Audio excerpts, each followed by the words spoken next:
Assalamualaikum warahmatullahi wabarakatuh. Hari ini kita sambung 11.3 ya. Pecutan graviti dan jatuh bebas. Okey. Pecutan graviti dan jatuh bebas. Pecutan graviti ni kita semua tahu di muka bumi ni ada daya graviti bumi kan. So semua objek akan jatuh ke permukaan bumi disebabkan oleh daya graviti bumi. So pecutan objek yang jatuh ke permukaan bumi itu kita panggil sebagai mengalami pecutan graviti. Pecutannya tu pecutan graviti sebab dia jatuh ke permukaan bumi tu disebabkan oleh daya graviti bumi. Kamu ingatkan ni siapa yang ini cikgu ingat ini masa sekolah rendah kan? Ni masa sekolah rendah ni. Isaac Newton ni masa sekolah rendah kan yang dia duduk di bawah pokok apple, tiba-tiba apple jatuh. Dia pun fikir kenapa apple tu jatuh. Dia pun kajilah, barulah dia tahu rupanya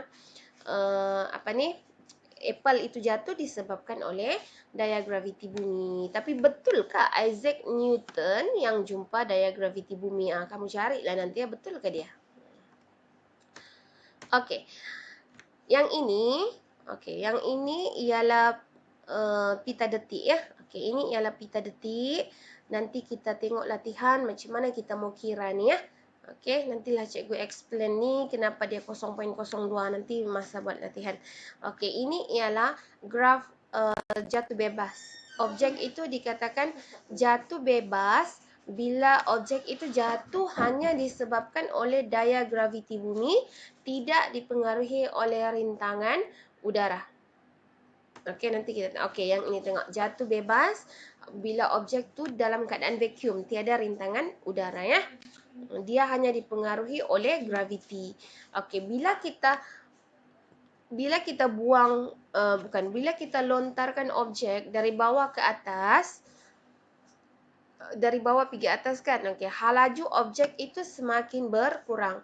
Bila sampai satu ketinggian maksimum, halajunya menjadi sifar, objek tu dia akan berhenti seketika, kemudian dia akan jatuh ke bawah. Bila dia jatuh ke bawah tu, halaju objek itu semakin bertambah. Ingat ya, bila objek tu dari bawah ke atas, halajunya semakin berkurang, tapi bila dari atas ke bawah, halajunya semakin bertambah. So ini ialah graf halaju melawan masa. Graf halaju melawan masa. Okey, ini halajunya semakin berkurang. Kita lempar dari bawah pergi atas kan. Sebab tu grafnya turun.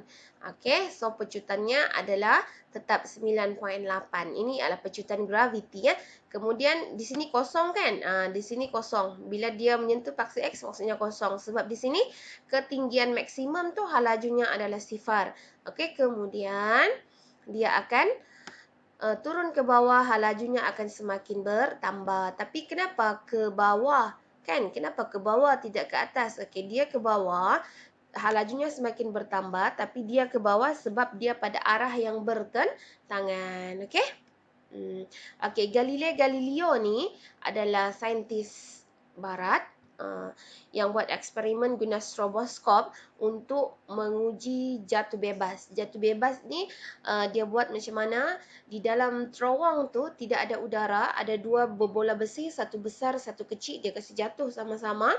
Dia kasi jatuh kan, lepas tu dia sampai ke bawah tu sama-sama serentak.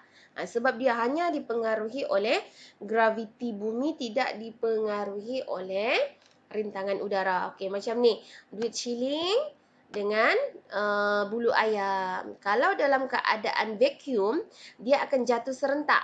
Sebab tidak ada rintangan udara. Tapi bila ada udara, bulu ayam ni lambatlah sebab dia ringan dan dia lebar kan. Jadi rintangan udaranya tinggi. Jadi dia jatuh pun lambat. Tapi duit shilling ni dia berat dan dia tidak dipengaruhi oleh udara sebenarnya ya.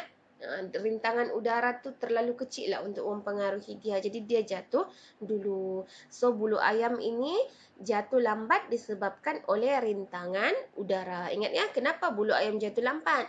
Sebab ada rintangan udara. Okey? So kamu kena tahu pecutan graviti. Pecutan graviti itu adalah pecutan yang dialami oleh objek yang jatuh ke permukaan bumi disebabkan oleh daya graviti. Kemudian yang kedua adalah jatuh bebas. Jatuh bebas adalah jatuh bebas itu adalah bila objek tu jatuh dia hanya dipengaruhi oleh graviti dan tidak dipengaruhi oleh rintangan udara. Okey, itu saja untuk bahagian ini. Kalau ada apa-apa tidak faham, boleh tanya cikgu. Nanti cikgu bagi tahu latihan mana, nota mana yang perlu disalin dan latihan mana yang perlu dibuat ya. Okey, terima kasih. Bye.